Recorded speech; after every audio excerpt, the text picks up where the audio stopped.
Bismillahirrahmanirrahim. Assalamualaikum warahmatullahi wabarakatuh.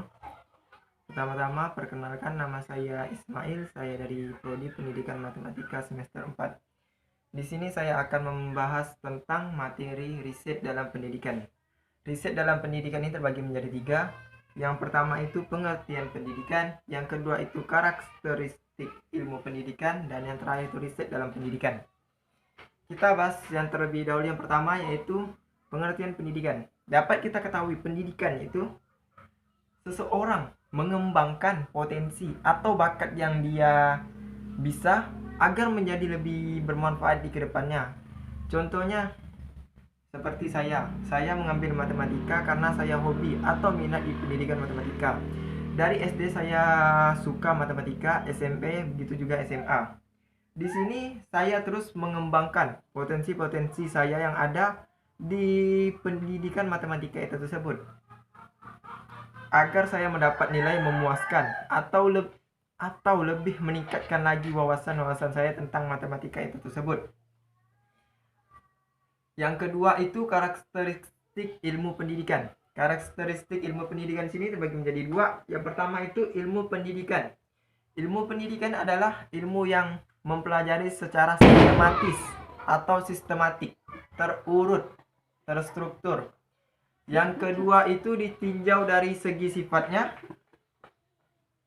Ilmu pendidikan itu disiplin keilmuannya. Dia tuh berdiri sendiri atau mengkaji ilmu itu sendiri. Itu disebut dengan otonom, yaitu ilmu pendidikan mengkaji studi pendidikan itu tersebut. Di sini terdapat 5 kompetensi inti. Yang pertama itu kurikulum, yang kedua itu belajar, yang ketiga itu mengajar atau mendidik, yang keempat itu lingkungan pendidikan, dan yang terakhir itu penilaian.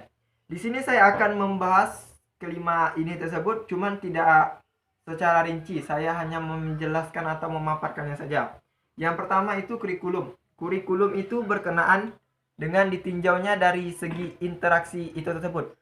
Contoh interaksi itu adalah antara guru dan murid itu tersebut. Contohnya seperti itu. Jika guru sedang menjelaskan, jika kan kita mengajarkan anak-anak itu membaca, itu kan kita mulai dari huruf ini apa anak-anak, ini A, ini B, ini C, ini D, dan kita menanya anak-anak itu lagi tersebut apakah anak itu sudah paham tentang huruf-huruf ini, atau jika masih ada yang belum dimengerti silakan dipertanyakan oleh guru. Di situ terdapat hubungan interaksi antara pendidik dan peserta didik. Yang kedua itu belajar. Di sini belajar itu pelaksanaan interaksi berlangsung. Contohnya seperti saya yang jelaskan tadi itu, interaksi antara hubungan interaksi itu adalah hubungan antara pendidik dan peserta didik. Di situ kita mengajarkan, contohnya kita mengajarkan berhitung lagi. 1 ditambah 1 sama dengan 2. Anak itu kan sudah paham. Sekali anak itu bertanya, dia tidak tahu bagaimana cara mengurangkan. Contohnya kita ambil 5 dikurang 4.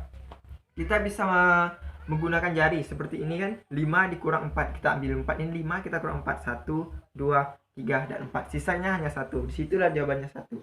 Jika anak itu masih tidak paham lagi, kita ajar anak itu sendiri atau individu. Kita memberikan tugas tambahan kepada anak-anak itu tersebut. Yang ketiga itu mendidik atau mengajar.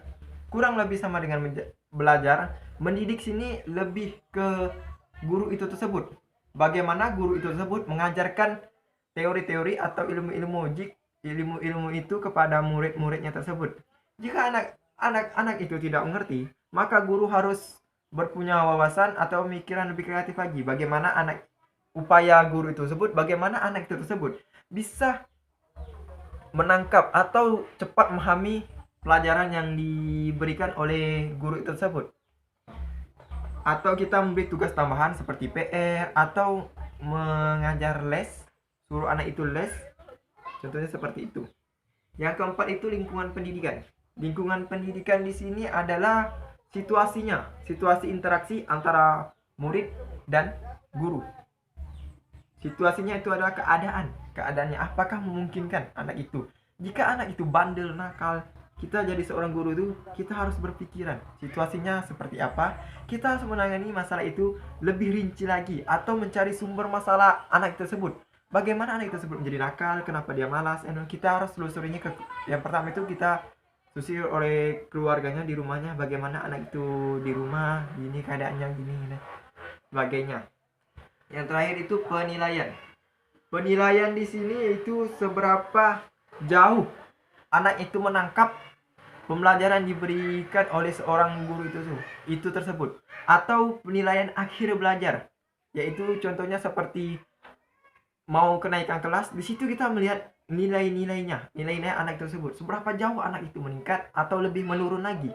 Jika menurun, apa sebabnya? Jika menaik, alhamdulillah, berarti itu ajaran kita bisa dimengerti dan cepat dipahami. Jika ada anak yang menurun nilainya, kita harus mencari tahu, menyelidiki apa permasalahan anak tersebut sehingga nilainya menjadi turun. Dan yang terakhir itu riset dalam pendidikan. Riset dalam pendidikan maksudnya itu mengkaji dan mengembangkan. Di sini mengkaji dan mengembang kurang lebih.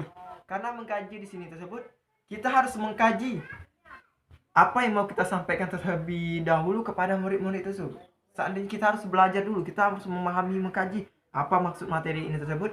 Habis itu kita mengembangkan dan kita mengembangkan itu supaya anak didik kita tersebut lebih cepat memahami materi yang kita berikan, supaya anak itu lebih dapat menanggapi dan guru tersebut lebih suka dan membuat guru itu senang, karena anak-anak murid itu cepat paham dengan pembelajaran dia berikan. Yang pertama, materi itu dia sangat mengkaji kan, ternyata rumit itu untuk dimengerti anak-anak, dan dia mencari solusi, itu mengembangkan. Disitulah dia tersebut mengembangkan ilmu-ilmu tersebut kan. Materi ini kan menjadi bagaimana anak itu supaya cepat memahami. Kita harus mencari, misalnya matematika, kita ambil contoh di ruangan tersebut. Kita menjadikan ibarat kita turun ke lapangan langsung mencari gini, supaya dia lebih dapat mengerti dan cepat memahami materi tersebut. Ya, sekian materi dari saya.